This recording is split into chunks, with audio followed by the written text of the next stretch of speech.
Hi, I made Swedish meatballs in a mushroom gravy for dinner. I started with my mixer and added a pound of lean ground meat. Then I seasoned this with salt and pepper.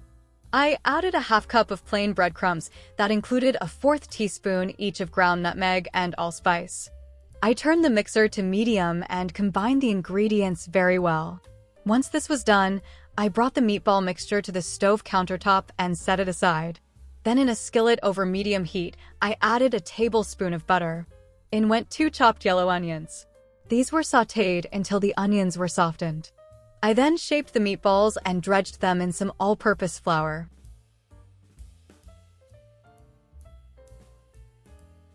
After the meatballs were browned, I put them in a large saucepan that contained 2 cups of beef broth.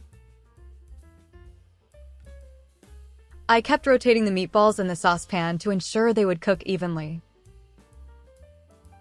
I removed the meatballs and put them aside to rest. I sliced button mushrooms that were added to the broth and let them simmer a bit. I added a 4th cup of brown gravy mix and some cream and stirred the mushrooms and let them simmer. The meatballs have rested, and I will now remove the thickened broth and mushrooms from the large saucepan and place it into a smaller and deeper saucepan so that the mushrooms will be almost covered by the gravy.